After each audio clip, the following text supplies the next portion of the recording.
afternoon, Co-Chair Jordan and the rest of the panel. My name is Kenny Van Buren, and I'm Deputy Superintendent for the Bureau of Investigations, Louisiana State Police. And I've been employed with the Louisiana State Police for 32 years with a total of 35 years of law enforcement service. I've served in several capacities to include uniform patrol, narcotics, insurance fraud, unit criminal intelligence detectives, and also our gaming enforcement division. What I struggle to define for myself, torture and murder. So this afternoon, as I said before, I want you to know that I'm not one of those who are going to try to hide behind response to claiming ongoing investigations. I'm not going to do that. I understand, and I am too sensitive to the concerns regarding saying something could potentially prejudice a process or could be used in an attempt to impeach someone's testimony in a future proceeding. But I can tell you this, the state police does not have an active or ongoing criminal investigation. Now, I can't speak to what the federal government is doing. I have no idea. You have heard the same things that I've heard.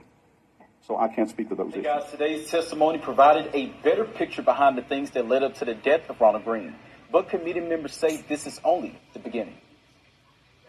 A statement that, quite frankly, stunned some people at a special hearing surrounding the 2019 death of Ronald Greene. We talk cover-up, potential cover-ups. We're agreeing with y'all. Lieutenant Colonel Kenny Van Buren testified there was a cover-up within Louisiana State Police surrounding Greene's death.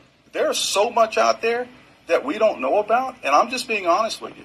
There are questions that we will never be able to provide you answers to because of exactly what most people feel.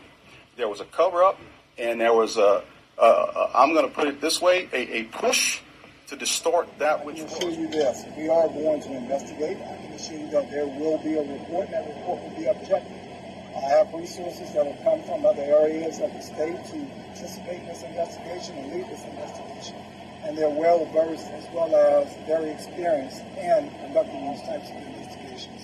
I wish I could give you a timeline at this point, but I can't simply because it is dependent upon other resources, the community, as well as some of the information that we have to obtain. And as we obtain that information, we also get with the district attorney's office. We go over that information, we prepare the case, and then from there, we submit that to the district attorney's office. By everybody involved. Oftentimes when we have these situations, they're tragic to say the least. And in this particular case, it is a tragic situation. However, we are working with the sheriff's office as well as the Alexandria Police Department to investigate this matter. Obviously, given the timelessness of it, we do not have all of the information. As soon as we can confirm a lot of those questions and confirm a lot of the information that's being requested of us, we will put that out. Never really produced it. But at this particular time, what we found and what's been advised is about midday today, there was an incident whereby the law enforcement officer encountered a suspect, as the sheriff mentioned, during a traffic stop. At that particular time, some sort of struggle ensued, and it was at that time that the suspect was shot and, of course, was now deceased. As far as the question as to whether or not they are a member of the state police, we are in the process of confirming the identities and positively identifying the suspect, and we do not have that information at this particular time. Say that, what's the morale of the state police currently? It's tough. It's relatively low right now for a multitude of reasons. One being what we're going through. And I would submit to everybody that we put ourselves in this position. I say we, not every man and woman, but those that play the part and not being forthcoming in certain respects. We as in leaders. So you do agree that some people play the part in not being forthright and coming forth with the truth. You agree with that? Yeah, that's something that I've experienced with the media. But, there's another component. The media? Well, if you would allow me. When we look at what's going on today with the climate of anti-police, defund the police, that adds stress. When we look at that we lost the trooper, that adds stress. When we look at the increase in duties and responsibilities and the decrease in personnel, that adds stress. So for those reasons, all compiled, morale is low. And when I spoke up with regards to media, one of the things that I came into this position, there were some issues with regards to the media. And I spoke with the media, and I'm still speaking with the media. And one of the things that was revealed to me is that we were not forthcoming. We were not making ourselves available to the media or to anyone else for that matter. And do you think I hope that you all will see that that's exactly, we're moving beyond that, and we are making ourselves available. I'm sorry. Do you think that today's testimony by you in number 2 helps that or hinders that? Well, I'm hoping that my testimony helps that.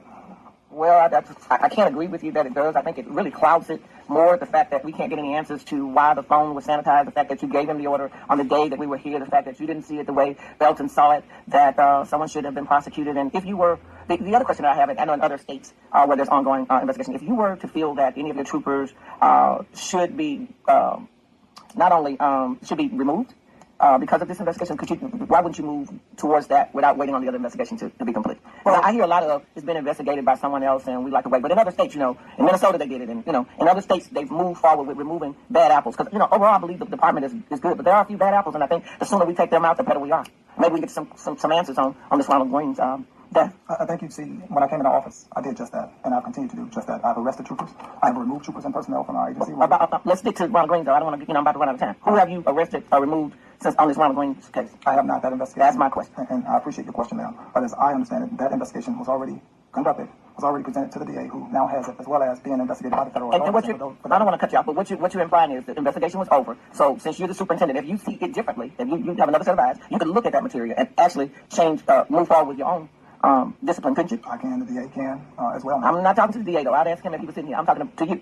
You could move forward with removing officers if you felt that they acted inappropriately or criminal or covered up something or didn't turn on the body camera. I think that was one of the issues that we had with York, that he turned off his body camera, and for that he was just disciplined, right? Yes, ma'am. Even though someone died, even though it was a part of a cover-up, a grand cover-up. When you cut off a body camera, and you one of those body cameras, one of those views, and probably had a better view than anyone else, that would have probably shown us significant amount of stuff that we didn't even see.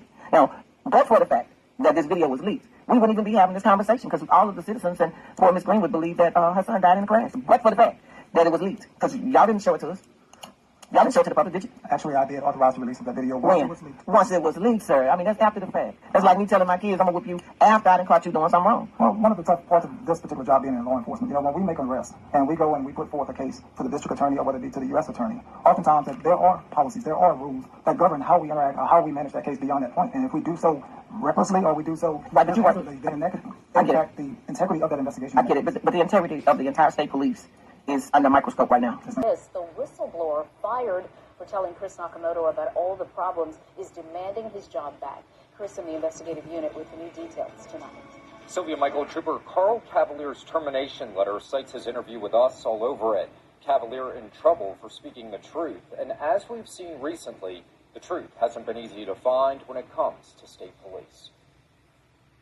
He said he discovered the taser probe and Ronald Greene's left wrist, meaning he had his hands up when Hollinsworth tased him. Louisiana State Trooper Carl Cavalier knew his career may be on the line on a June day in 2021 when he let the public know what was happening at his place of employment. He said he had spoken to Colonel Reeves. Colonel Reeves said it was awful but lawful. Cavalier brought us notes from investigator Albert Paxton, who was looking into Ronald Greene's death. Hollinsworth was able to go for a whole year without being punished or investigated. Greene, a black man in the Monroe area, led police on a chase. We just turned on North 7. Body camera videos that were hidden for more than 2 years show he was brutally beaten. He said Baton Rouge FBI was taking over the case, Choked him and everything else. He said it didn't really look through the case. That's when the lies started. The notes Cavalier brought confirmed a cover-up. He said they didn't really look through the case, but they did what they had to do. Fast forward 7 months, Cavalier was terminated Monday, given this termination letter for criticizing the department, being unloyal, making public statements, and seeking publicity. Joe Kraft is the whistleblower's attorney. The message that is sent is, you can kill somebody, right? You can commit horrific acts, what the governor himself called as criminal acts. Nothing's going to happen to you, but the guy who says, wait a minute, the emperor has no clothes, fired. Tuesday, during a rare news conference, Governor John Bel Edwards told reporters he had nothing to do with the cover-up. Edwards took questions, and we asked about Cavalier. Just yesterday, state police parted ways with Carl Cavalier. He's the whistleblower who came and spoke to WBRZ in an exclusive interview talking about all of these allegations of a cover-up. He's gone for what he did, coming to talk to the media about this case. However, you have Lieutenant Clary, who lied about his body camera footage, still on the force at state police, as if nothing's happened. Do you see a problem with that? Well, first of all, I'm gonna refer you to Colonel Davis, who has the latest on that information.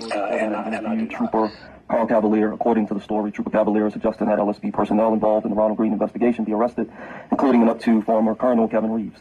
We are confirming the validity of the information being reported. Once we determine its validity, I will decide on the next course of action. I will schedule a meeting to further discuss. What was the next course of action? I think it was to advise him that we did confirm that that was, in fact, that interview did take place, or that information was provided.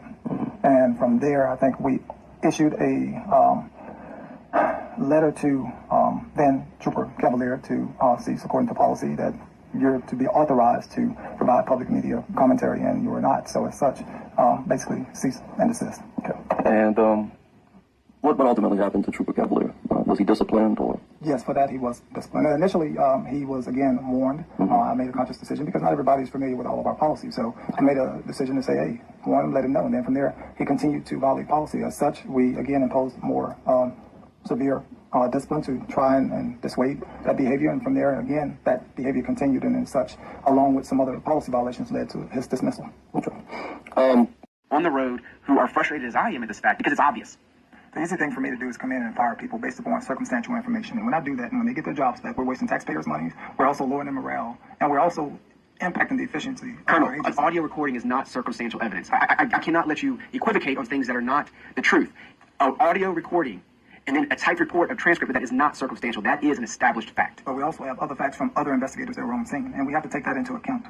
And I have to stand on that, sir. So what are these facts that you think mitigate that? If you would allow me to provide that to you, because I understand that this is a public setting here, and as much as it is an investigatory process for you all, but allow me to provide that to you. And then from there, I've been waiting. It's been 3.5 years. I mean, I think we've all been waiting. But I will give the microphone to Representative Villio.